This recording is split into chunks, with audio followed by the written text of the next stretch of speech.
Alhamdulillah wa kafa, wa sallallahu wa sallam wa baraka ala al-Mustafa, wa ala alihi wa sahbihi wa man wala. Falënderimet në tërësi takojmë vetëm Allah subhana, atë lutje dhe atij përgjërohem që ta lavdëroj dhe ta bekoj dërguarin e tij Muhammedin sallallahu alaihi wasallam, familjen, shokët dhe gjithë ummetin e tij të pasgjedhur. Të nderuar vëllezër dhe motra. Ashtu sikurse në çdo veprimtari dhe në çdo vepër, në çdo ngjarje dhe në çdo koncept, që ekziston një pjesë më e theksuar kundrejt të tjerave, ashtu edhe në fetari ekzistojnë, nëse kishmi pasur të drejta quajmë atë si fokuset e fetarisë. Koncepti që fetaria ka disa vëmendje më të përqendruara në raport me diçka kundrejt të tjerave. Jo që diçka mund të jetë shumë periferike ose diçka mund të mos jetë në qendër të hartës, mirë, po megjithatë diçka mund të ketë më shumë fokus në fetari kundrejt të tjerave. Dhe në këtë drejtim ne gjejmë që për shembull prej fokuseve të fetarisë është fokusi i spikatjes së shpërblimeve. Në fetari, në diskusin fetar, në Kur'an dhe në Sunet, gjejmë që shumë shpesh, jashtëzakonisht shumë, flitet për shpërblimin. Ndaj dhe koncepti i shpërblimit është koncept që njerëzit duhet t'i shoqërojnë në fetari. Të kenë njohje, po të kenë fillimisht njohje për shpërblimet e Allahut subhanahu wa taala dhe pastaj të kenë edhe kërshëri dhe gatishmëri për të paguar çmimin e këtyre të thotë shpërblimeve të Allahut subhanahu wa taala. Ndaj fokusi tek shpërblimet bën që të ndryshojmë edhe qasjen në fetari. Kuptimin që nuk mendojmë thjesht vetëm të kryejmë obligimet, nuk mendojmë thjesht vetëm të kryejmë pjesën fundamentale pa cilën nuk guxon të jetë një besimtar, mirë po pastaj ke një përkushtim tjetër që të shton vullnetin, të shton elanin që të kesh më shumë përkushtim në fitimin e shpërblimeve të Allahu subhanahu wa taala. Ndaj sonte, me lejen e Allahu subhanahu wa taala, do të filloj me një vepër e cila vepër realisht pjesën më të theksuar që do ta vëmë re në ligjatat e ardhshme inshallah, e që uroj pikërisht 10 që në fundit ta mbushim me këtë vepër dhe më shumë se sa asnjëherë tjetër pikërisht për këto domethënie që janë pohuar në Kur'an dhe Sunet, që kanë të bëjnë me aspektin e shpërblimit. Do thotë, Kurani është një thesar i madh i shpërblimeve të Allahut subhanahu wa taala dhe rrjedhimisht duhet parë kësaj. Do thotë, nga sonte tutje do të flasim pikërisht për përkushtimin ndaj fjalës së Allahut subhanahu wa taala, ndaj librit të Allahut te bareke ve taala, një përkushtim shumë i gjerë, mirë po që duhet na shoqëroj gjatë përkapjes dhe indoktrinimit tonë me këtë vlerë, pikërisht ideja e arsyes së shtimit të shpërblimeve, ku mund të gjejmë një mundësi tjetër me asnjë shpërblime, sikurse ato shpërblime që arrihen nëpërmjet Kuranit, sikurse ka të bëjë edhe me faktin e sforcimit të fetarisë, të sforcojmë domethëniet fetare në zemrat tona, të sforcojmë devotshmërinë tonë, të sforcojmë përkushtimin tonë te Allahu subhanahu wa taala dhe realisht jemi në një ngjarje më të përkushtuar ndaj Allahut te bareke ve taala në kërkim të kënaqësisë së tij, në kërkim të falës së tij, në kërkim të shpërblimeve të tij dhe mbi gjitha në kërkim të pajtimit dhe xhenetit të Allahut subhanahu wa taala.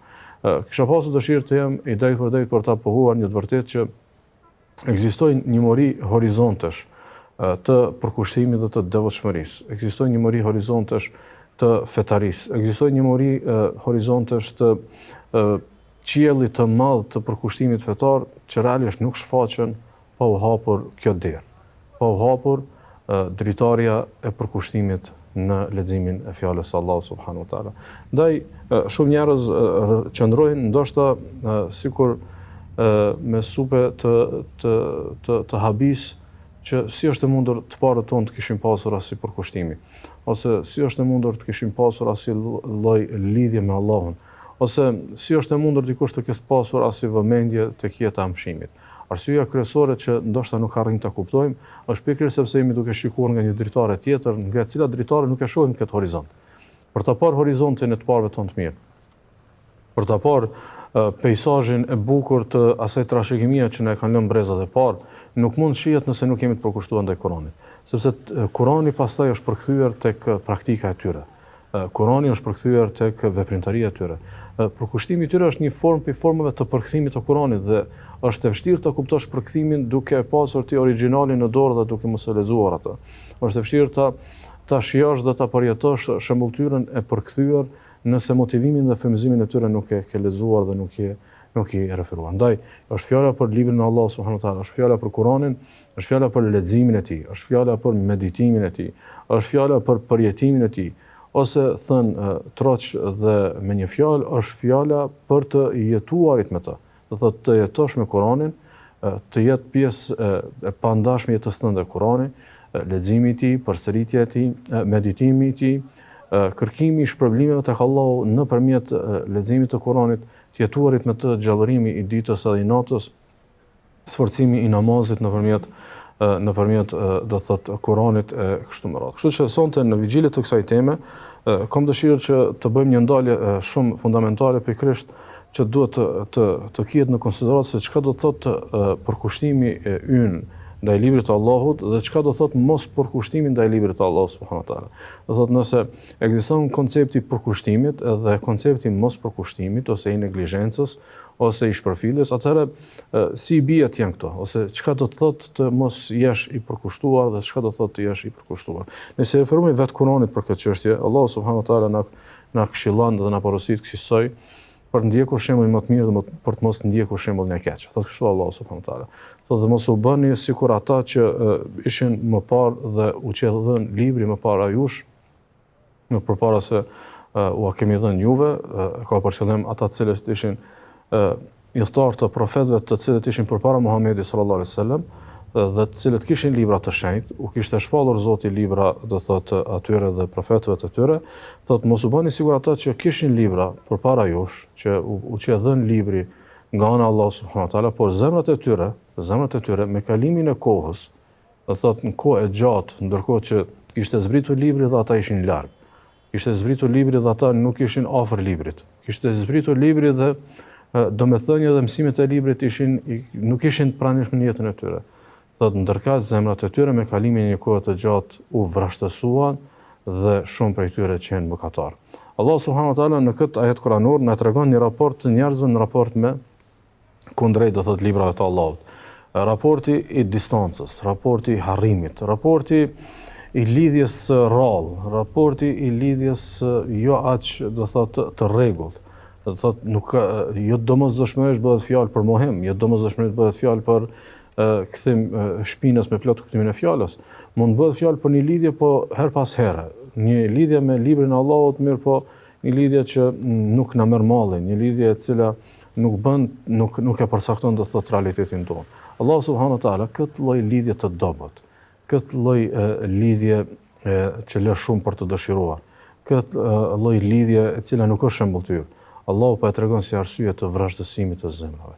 Kështu që çështja themelore që duhet të kapet te çështja e Kuranit është pikërisht çështja e raportit të zemrës me fjalën e Allahut subhanahu wa taala, sikurse do ta vëmë re tutje inshallah nëpërmjet citateve që të kemi përgjithë. Sigurisht Allahu subhanahu wa taala përmend në një tjetër kuranor që pabesimtarët pas kishin thënë kësaj teksa kanë menduar të krijojnë dilemë në raport me Kuranin. Pas kishin thënë kësaj, e mohuasit thonë përse Kurani nuk është shpallur në tërësi për një herë. Pse nuk ka zbritur Kurani? Do thotë për një herë, mirë po ka zbritur në vazhdimsi, ngadalë, ajet pas ajeti, sure pas sure, në periudhën e jetës profetike të Muhamedit sallallahu alaihi wasallam. Allahu subhanahu wa taala e përgjigjen thotë kësaj, thotë kështu, ne ta kemi shpallur ty Kuranin pjesë për të forcuar ty me të zemrën tënde, për ta bërë zemrën tënde më të përqendrueshëm dhe ta kemi lezuar qartaze. Nëse në ajetin e parë Allah subhanahu wa taala po tregon që do thotë distanca prej Kuranit ka shkaktuar vrashdësi, kjo pjesa e marrjes së Kuranit dhe e komunikimit me Kuranin, edhe e të jetuarit me Kuranin në vazhdimsi, pjesë, jo vetëm për një herë, jo vetëm pak ditë dhe pak javë të jemi të përkushtuar ndaj Kuranit dhe pastaj të krijojmë distancën e cila shkaktua ka vrashtësinë. Thotë kjo pjesa e rregullt që Allah subhanahu wa taala në vazhdimsi ja ka zbritur Muhamedit sallallahu alaihi wasallam Kuranin, në këtë ajet po thuhet që është pikërisht për ta forcuar zemrën, për t'i dhënë zemrës do thotë qëndrueshmëri. Saktësisht kemi dy koncepte, kemi konceptin e luhatshmërisë së zemrës dhe konceptin e qëndrueshmërisë së saj. Konceptin e luhatshmërisë së zemrës dhe qëndrueshmërisë së saj. Dhe këto janë ndoshta dy temat që në shumë të rasteve bisedohen përmbrana të rinjve të përudhur në fenë Allah subhanahu wa taala, se si merakosën për luhatshmërinë e tyre se sa lehtësisht luhaten nga të vërtetat dhe përlyhen me atë çka nuk u ka hije, se si nuk ka një qëndrueshmëri jetë gjatë të zemrës. Realisht, një përgjigje është pikërisht në këtë ligjrat. Është raporti me Kur'anin. Sa më i fuqishëm që të jetë raporti me Kur'anin, qëndrueshmëria është më e theksuar, dhe sa më i dobët që është, do thotë, raporti me Kur'anin, luhatshmëria është, do thotë, më e theksuar. Kështu që lidhja me Kur'anin është tregues i madh i gjendjes së zemrës. Lidhja me fjalën e Allahut, lidhja me Kur'anin është tregues i gjendjes së zemrës. Uthmani radiallahu anhu, për cilën se ka thënë kësaj dhe realisht kjo fjalë është pika e krejt kësaj domethënie. Thotë nëse zemrat tuaja do të ishin të pastra, kësaj thotë një erudit që radhitet me njëherë pas pejgamberit sallallahu alaihi wasallam dhe do thotë dy shokëve të tij më të mirë për vlerë, për dije, për përkushtim, për devotshmëri. Thotë nëse zemrat tuaja do të ishin të pastra, nuk do të ngopeshin me fjalën e Allahut të Madhërisht. Nuk do të ngopeshin me fjalën e Allahut të Madhërisht. Sikurse Uthmani radiallahu anhu na thotë që nëse ju merakoseni për pastërtinë, dëlirësinë dhe qiltrinë e zemrave tuaja, atëherë mateni këtë gjendje nëpërmjet Kuranit. Shihni ku jeni ju me Kuranin. Shihni sa e doni Kuranin. Shihni sa përmalloni për të. Shihni sa nuk mund ta kaloni ditën dhe natën pa Kuranin. Shihni sa organizoni jetën për ta lexuar fjalën e Allahut subhanahu wa taala. Shihni sa keni dëshirë ta dëgjoni atë. Shihni sa keni dëshirë të dëgjoni mësimet e Kuranit dhe shpjegimet e Kuranit e kështu me radhë. Nëse zemrat tuaja do të ishin të pastra, nuk do të ngopeshin me fjalët e Allahut subhanahu wa taala. Ibn Qayyim rahimahullah teksa e shpjegon këtë deklaratë dhe realisht e jep atë shpjegimin që pas të cilit është vështirë të themi një fjalë tjetër, thotë kësaj, thotë zemra kur është e pastër, kur është e pastër, e ka këtë raport me Kuranin. Kundrejt Kuranit qëndron kësaj me gjendje të pangopësisë, të gjendje së kërkesës së pandarshme. Thotë zemra e pastër për shkak të plotësisë së saj, për shkak të plotësisë së jetës së saj dhe dritës dhe qërimit nga dytësira dhe nga të ligat, nuk ngopet kurrë me Kuranin. Do thotë ekziston një realitet. Zemra është e mbushur me kotësira, zemra është e mbushur me ligësi, është e mbushur me gjëra të kota, është e çliruar nga këto. Dhe kur t'jetë e çliruar, atëherë nuk ngopet me Kuranin. Kur t'jetë e ngarkuar, i vjen vështirë Kurani. I vjen Kurani shumë sfidues, i vjen Kurani shumë i vështirë për të përballuar. Pastaj thotë kësaj, thotë Ibn Qayyim, thotë dhe nuk ushqehet pastaj thotë me asgjë tjetër përveç se me të vërtetat e tij. Kur zemra është e pastër, ushqimi kryesor i saj janë të vërtetat kuranore, dhe nuk shërohet përveç se me ilaçet e tij. Do thotë në momentet në të cilat robi pastaj ka ndonjë dobësi, në momentet në të cilat robi ka një dilemë, në momentet që robi ka një dyshim, ka një lëkundje, këtë lëkundje, këtë dyshim, këtë dilemë e shëron me Kur'an, sepse zemra është e shëndosh. Megjithëse ka pasur një krizë, megjithëse ka pasur një problem. Ndërka zemra që Allahu nuk e ka pastruar. Dhe lusë Allahu subhanahu wa taala që gjithë neve të ne pastroj zemrat. Thotë ndërsa zemra që Allahu nuk e ka pastruar, ushqehet me gjëra që i përshtatjen ndotjes së saj. Zemra është e ndyrë, zemra është ndotur, dhe në këtë gjendje të keqe, të përlyerjes dhe ndotjes, ajo ushqehet me atë që i përshtaten. Ndaj fjala bie, i gjejmë se si njerëzit të cilët nuk i kanë pastruar zemrat, se si zemrat e tyre janë të lidhura për gjëra të kota, për përmbajtje të kota, për pamje të kota dhe madje edhe për ngjarje të kota të jetës. Dhe ndihen mirë aty, kushtimisht thënë, nuk ndin nevojë për dalë nga aty, sepse ndytësira e zemrës i është përshtatur kësaj ndytësirës së jashtme. Ndytësira e brendshme ka qenë e barazvlefshme me ndytësirën e jashtme dhe janë përputhur. Thotë ndërsa zemra që nuk e ka pastruar Allahu subhanahu wa taala, thotë ushqehet me gjëra që i përshtaten ndotjes së saj. Sepse zemra e ndotur është sikurse trupi i sëmur, të cilit nuk i përshtaten ushqimet që i bëjnë mirë një trupi të shëndetshëm. Kështu që ne mund të dëgjojmë diçka se si mund të ndreqim shëndetin tonë. Mund të dëgjojmë diçka se si mund ndikoj pozitivisht në shëndetin tonë. Mirpo, megjithatë ne duhet të heqim dorë fillimisht prej gjërave të cilat po i bëjnë dëm trupit tonë. Duhet të heqim dorë prej diçkaje e cila po e helmon trupin tonë. Dhe në këtë rast, në shembullin e trupit, është edhe shembulli i zemrës. Nëse zemra është duke ushqyer me gjëra të kota, është duke jetuar me sëmundje të zemrës, është mbushur me vese të zemrës, atëherë do thotë kjo ndytësirë nuk i përshtatet që zemra të lidhet me Kur'anin. Dhe Uthmani radiallahu anhu pikërisht për këtë thotë që thotë e urrej që të më vijë mua një ditë në këtë jetë e të mos kem shikuar në mushaf. të mos kem shikuar mushaf dhe pikërisht këtë e ka vërtetuar gjersa edhe kur ka ndruar jetë realisht e ka pasur mushafin afër. Saktësisht Uthmani radiallahu nëpërmjet kësaj fjale na jep një të vërtetë madhe, e cila e vërtet do e mos duhet mirët e sidomos në këto net të muajit të bekuar të Ramazanit dhe në këtë përkushtim që zakonisht fetarët vetë se e përmirësojnë raportin me Kur'anin, mirë po pastaj e marrin të pjetën pas Ramazanit dhe rrjedhimisht mendojnë që ai përkushtim nuk duhet të jetë i përditshëm. Kur'ani dhe zemra, të nderuar vëllezër dhe motra, Kur'ani dhe zemra shkojnë bashkë në diskursin fetar. Do thotë, nëse neve fjala bie për shembull na pëlqejnë ligjëratat rreth zemrës, ose na pëlqejnë ligjëratat që flasin për shërimin e zemrës apo për sëmundjet e saj, apo na pëlqejnë ligjëratat ose e gjejmë veten tek literatura dhe tek diskursi fetar i cili koncentrohet fuqishëm tek çështja e zemrës. Nuk mund të jetë kjo e qëndrueshme nëse nuk i kemi të njëjtën vëmendje dhe të njëjtën kërshëri edhe për mësimet që kanë bëjë me Kur'anin, sepse Kur'ani dhe zemra në diskursin fetar shkojnë bashkë. Kurse Allah subhanahu wa taala këtë pandashmëri të zemrës dhe Kur'anit, këtë pandashmëri të Kur'anit si vlerë dhe zemrës si pranues i vlerës, Allah subhanahu wa taala e përmend në Kur'an në më shumë se sa një ajet. Për shembull, Allah te barekuhu teala thotë, me të vërtetë, thotë për gjitha këto ka këshill për atë që ka zemër. Thotë krejt këto që ne po i përmendim në Kur'an, gjithë këto që Allah subhanahu wa taala po na udhëzon në Kur'an apo na ndriçon, thotë janë për atë i cili ka zemër. Ibn Qayyim rahimahullahu kur e komenton këtë fjalë të Allah subhanahu wa taala, thotë kësaj thotë fjala Allah azza wa jall për atë që ka zemër, thotë i referohet thotë zemrës që është e aftë të pranojë udhëzimin. Dhe me këtë thotë nuk kuptohet zemra e gjallë, e cila e kupton çfarë po i thotë Allahu subhanahu wa taala, e cila zemër po e kupton se çka po i thotë Allahu subhanahu wa taala. Mirë, po për ta kuptuar se çka po na thotë Allahu subhanahu wa taala, ne duhet të çlirohemi nga zhurmat e këqija të zemrës.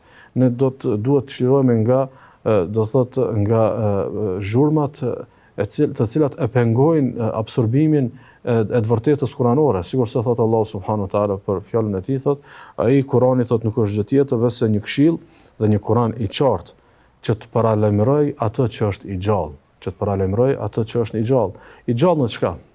I gjallë, Kur'ani vika për të paralajmëruar të gjallët. Mirë po, çka është për qëllim me të gjallët në këtë ajet? Ibn Qayyim rahimahullah thotë, ai që ka një zemër të gjallë, thotë ka lidhje të plotë me zemrën e tij dhe kuptimeve të Kur'anit. Ai që ka një zemër të gjallë, ka një lidhje të plotë me zemrën e tij dhe kuptimet të Kur'anit, thotë saqë, thotë kjo lidhje është aq e fuqishme saqë i duket sikur ato janë shkruar për të. Ai kur lexon Kur'anin, e ndjen që Allahu po i flet atij. E ndjen që Allahu subhanahu wa taala këtë kumtesë ja ka dedikuar, do thotë atij, thotë ai e lexon Kur'anin sikur se ta ketë ngolitur në zemër.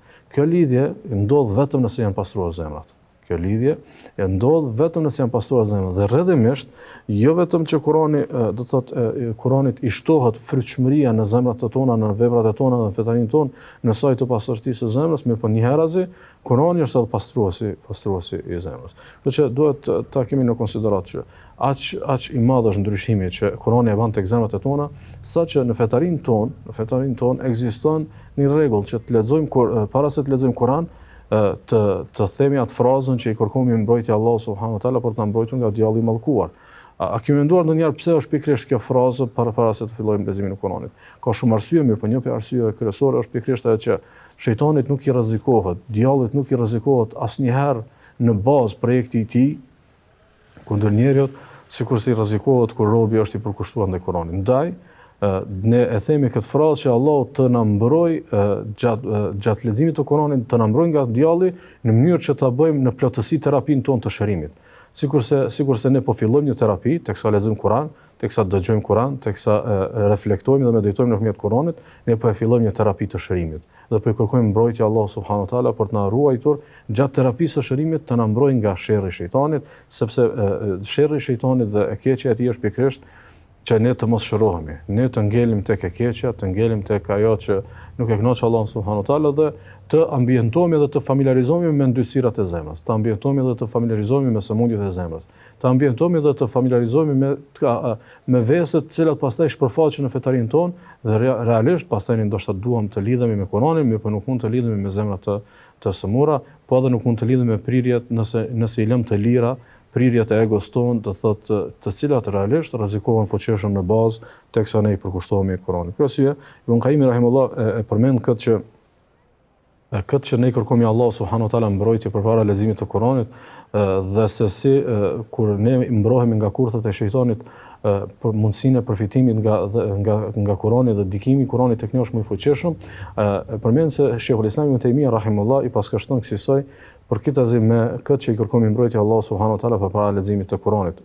I paskashton Ibn Taymija rahimullah nxënësit e tij Ibn Qayyimit rahimullah, nëse të sulmon dikush, thot nëse të sulmon thot një kafsh, një qen thot që ruan delet, thot mos u merr duke luftuar dhe duke larguar atë, thot por drejtohu te bariu dhe kërkon ndihmën e tij, sepse ai thot do ta largojë atë prej teje. Kjo se përket do thot kërkimit të mbrojtjes, për arsye se shejtani është një krijesë e cila megjithatë është nën lejen dhe nën udhëheqjen e Allahut subhanahu wa taala dhe nuk mund të bëj asgjë pa lejen e Allahut te bareke wa taala. Dhe ne kërkojmë mbrojtje Allahut subhanahu wa taala që të mos e lë atë që do thotë të na shkaktojë cytje apo të na shkaktojë vese apo do thotë të pengoj terapinë tonë të shërimit. Kështu që kjo pjesa që ne kërkojmë Allahut subhanahu wa taala mbrojtje përpara leximit duhet na bëjë për të reflektuar se sa thelbësor, sa themelor është do thotë çështja e leximit të Kuranit për ta prishur dhe për ta shkatruar projektin e shejtanit kundër nesh. Sikurse është një pyetje që kisha pasur dëshirë pikërisht të reflektonim sonte në këtë temë. A ke menduar ndonjëherë për shembull pse duhet do mos të jemi të pastër përpara se të lexojmë Kur'an? Pse duhet pastërtia, pse duhet abdesi, pse duhet të jemi në gjendje të pastër përpara se ta lexojmë Kur'anin? Sigurisht Allah subhanahu wa taala ka thënë, atë do thotë Kur'ani nuk e prekin vetëm njerëzit e pastër, vetëm të pastërt. Ibn Taymija rahimahullah për këtë me këtë domethënie e ka një prononcim shumë të bukur. Thotë kësaj, thotë nëse fletët e tij, nëse fletët e Kuranit, në fletët e Musafit nuk i prekin vetëm të pastërtit, thotë atëherë kuptimet e tij nuk udhëzojnë vetëm zemrat e pastërta. Atëherë kuptimet e tij nuk udhëzojnë vetëm zemrat e pastërta. Nëse duke qenë fizikisht të papastër nuk e prekim dot Musafin, atëherë i bie që mundshmëria dhe mundësia për të përfituar shumë nga Kurani, duke qenë me zemra të papastërta, është e vogël. Saktësisht përfitojnë dhe mundësinë kanë të lartë të përfitimit njerëzit në raport me Kuranin, pikërisht kur e kanë zemrat e pastër. Dhe besoj që kjo është pikërisht ndoshta dallimi më i madh mes neve dhe brezave të parë. Ndoshta ne kur lexojmë historitë e tyre, mahnitemi, ndoshta na duken ato zmadhuara, ndoshta na duken edhe të paarritshme. Ndoshta edhe madje mendojmë që ti përgënjeshtrojmë se është e pamundur dikush të ketë pasur as i fetarie, as i devotshmërie. Mirë, por realisht ata i qasëshin Kuranit me zemra të pastërta, ndërka sot qasin dhe Kuranit ka shumë për të dëshiruar. Dhe rrjedhimisht ne po shikojmë nga një dritare që nuk mund ta kuptojmë se si i bie gjithë ato rreze dielli, gjithë ato rreze ndriçimi, gjithë ato rreze reflektimi. Si është e mundur dikush të ketë shikuar dhe të ketë pranuar do thotë atë të para në horizont. Realisht ajo është e mundshme për dikë që ka zemrën e pastër. Dhe është e pamundshme ose shumë pak e mundshme ose e pritshme më së paku të arrijë dikush do thotë nëpërmjet një gjendje ku zemra nuk është e pastër. Dhe Allah subhanahu wa taala i lavdron shembulltyrat kësaj për këtë me këtë. Thotë Allah subhanahu, thotë besimtarët e vërtetë janë ata të cilët zemrat e cilëve thotë kur përmendet Allah subhanahu wa taala thotë vërgullojnë nga frika dhe për ulje. Do thotë e ndjejnë emrin e Allahut, e ndjejnë kur përmendet Allahu te barekuhu teala, thotë kur u lexohen ajetet e tij, ushtohet thellimi në besim dhe vetëm tek Zoti i tyre mbështetet. Vini re, thotë ju shtohet thellimi në besim. Kur ju shtohet thellimi në besim? Kur përfitojnë nga ajetet e Allahut, ata kanë zemra të pastërta, zemra të çliruara, zemra të qeltërta dhe rrjedhimisht përfitojnë atë shumë saqë besimi i tyre shtohet, thellohet dhe pastaj kjo reflekton edhe nëpërmjet shtimit të mbështetjes tek Allahu subhanahu wa taala. Në ajet tjetër Allahu i Madhërisht thotë kësaj, thotë Allahu ka shpallur thotë fjalën më të bukur, librin Kuranin. Po pjesë të cilit thotë i ngjasojnë njëra tjetrës, pjesë të cilit i ngjasojnë njëra tjetrës dhe përsëriten. Ka pjesë që duken të njëjta dhe të ngjashme, po edhe përsëriten domethënien të bazë, përsëriten domethënien bazike. Pastaj thot Allahu, prej tij thot u rënqetet lëkura atyre që frikohen prej Zotit të tyre. Ajete të cilat prekin madje edhe do thot gjithë gjymtyrët edhe gjithë qenin e robit, thot mandej qetësohen dhe kënaqen lëkurat dhe zemrat e tyre kur përmendet Allahu. Ky libër thot Allahu subhanahu është udhëzimi i Allahut, me të Allahu udhëzon këtë doj. E ka Allahu e shpje në humbje, s'ka kush që mund ta udhëzoj. Vini re në këtë ajet Allahu subhanahu wa taala pasi që e përmend përjetimin e Kuranit, e përmend udhëzimin. Sikurse ne pat një domethënie që duhet do e mos ta mendojmë vetëm ku jemi me këtë domethënie. Do thotë pse duke qenë Kurani pjesë e jetës tonë nuk na shtohet udhëzimi, ose nëse Kurani është udhëzim, atëherë pse nuk ndryshon shumë fetaria jonë këto vite. Ndoshta ndryshimet janë shumë të vogla brenda viteve, ndoshta edhe ndryshime simbolike në dekada. Ndoshta kemi vite që jemi udhëzuar, kemi vite që falemi, ose kemi vite që kemi bën një ndryshim të madh në përkatësinë tonë të përkushtimin ndaj Allahut subhanahu wa taala, mirë po pastaj nuk kemi bën ndonjë ndryshim të madh. Pikërisht një arsye pse nuk kemi bën një ndryshim të madh ka të bëjë me privimin nga udhëzimi. Dhe ky privim nga udhëzimi dhe shtimi i udhëzimit, se ne udhëzim realisht ja kërkojmë Allahut subhanahu wa taala në çdo herë që këndojmë surën al-Fatiha në namaz, megjithatë në mungesë të Kuranit në jetën tonë, në mungesë të këtij përjetimi të Kuranit që Allahu subhanahu wa taala përmend që urën çetën lëkurat, realisht pastaj edhe pakohet edhe udhëzimi dhe privohen njerëzit nga udhëzimi. Sigurisht Allahu subhanahu wa taala përmend për profetët dhe kumtarët e tij, thotë ne I patëm udhëzuar ata dhe I patëm zgjedhur, kur tu lexohen ajetet e Allahut, thotë ajetet e Zotit fuqiplot, thotë ata bien me fytyrë në tokë duke bërë sejdë dhe çaj. Do thotë momenti I reflektimit, momenti I përjetimit tek ata shkakton një gjendje që ata do e mos I përkushtojnë Allah subhanahu wa taala nëpërmjet sejdës, I përkushtojnë Allah subhanahu wa taala nëpërmjet lotëve, I përkushtojnë Allah subhanahu wa taala nëpërmjet përjetimit sa më të thellë shpirtëror. Realisht kjo ajet dhe ajetet e mëparshme tregojnë pikërisht këtë vërtetë, që zemra dhe përjetimin I Kuranit, zemra dhe reflektimi I Kuranit prodhojnë fetari, dhe ato nuk mund të ndahen. Nëse zemrat janë të smura, realisht paksohet përfitimi prej Kuranit dhe rrjedhimisht edhe shpërblimet prej leximit të tij. Ndaj Sheikhul Islam Ibn Taymija rahimahullah thotë kësaj. Thotë kushdo që I kushton vëmendje fjalës së Allah subhanahu wa taala dhe fjalës së të dërguarit të tij sallallahu alaihi wasallam, I kushton vëmendje thotë me mendjen e tij dhe reflekton atë me zemrën e tij. Përjeton fuqishëm dhe reflekton me zemrën e tij teksa lexon fjalën e Allahut subhanahu wa taala dhe fjalët e pejgamberit sallallahu alaihi wasallam. Thotë do të gjej thotë kuptime të cilat I kanë munguar në jetë. Do të ndriçohet mbi kuptime të caktuara të jetës. Thotë pastaj thotë do të gjej një ëmbëlsi. Do të ketë një shije të veçantë të cilën do ta shijoj, mirë po kjo vetëm atëherë kur e bën me vëmendje, vetëm atëherë kur reflekton, vetëm atëherë kur e përjeton. Thotë gjej thotë kuptim, do të gjej ëmbëlsi. Thotë do të fitoj një jetë, një bekim dhe do të ketë një dobi që nuk mund ta gjej në asnjë fjalë tjetër, qoftë fjalë e thënë në vargje apo e thënë thjesht.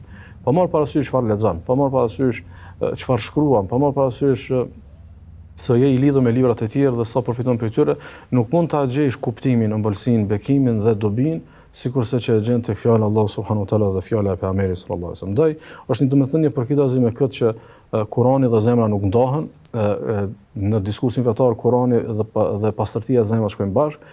Keni vëmendjen jetëshrimin e pejgamberit sallallahu alaihi wasallam, që besoj e keni dëgjuar dhe është e shpesh në për ligjratat e hoxhallarëve, ajo pjesa që Allahu subhanahu wa taala duke qenë I dërguari I Allahut sallallahu alaihi wasallam, Muhamedi sallallahu alaihi wasallam, duke qenë fare fëmijë, Allahu subhanahu wa taala ka pastruar atë nëpërmjet një çarje të gjoksit, një çarje e mrekullisë që ka ndodhur gjoksit të tij, për t'ia nxjerr atë që pastaj në hadith është quajtur si hisja e djallit, për t'ia hequr çdo lloj, do thotë, elementi jo të mirë në natyrën e tij.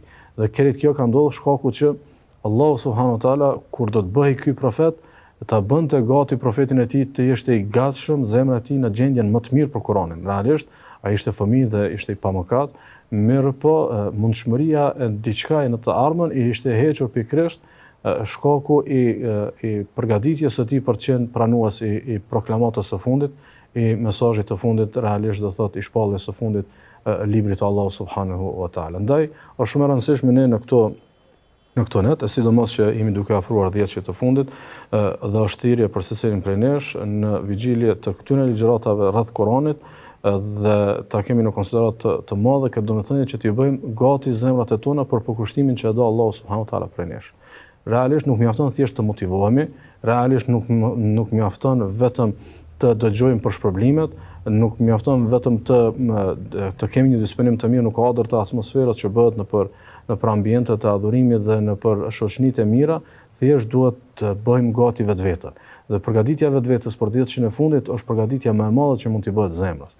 Sigurisht se profeti sallallahu alajhi wasallam që ishte bërë gati me atë pastrimin që I kishte ndodhur në vegjeli, ne duhet ta bëjmë pastrimin tani në këto net, që 10 që I fundit dhe përkushtimin në këtë 10 që fundit na gjej sa më të përgatitur me zemra të pastë. Ndaj Ibn Qayyim rahimahullah thotë kësaj, duke me një farforme duke në nxjerr para një deklarate shumë të rrezikshme, mirë por realisht të vërtetë dhe ndoshta e shpeshta është që fjalët e hidhura, por kur janë të vërteta mund të janë ilaçe të cilat me dojmë as duhet t'i konsumojmë. Thotë Ibn Qayyim rahimahullah, thotë asnjë zemër e ndotur nga dysirat e dëshirave dhe të syfaqësisë. Asnjë zemër e cila është përlyer nga egoja e vet, dhe asnjë zemër e cila nuk ka arritur ta ndrejë çështjen e sinqeritetit për Allahun subhanahu wa taala.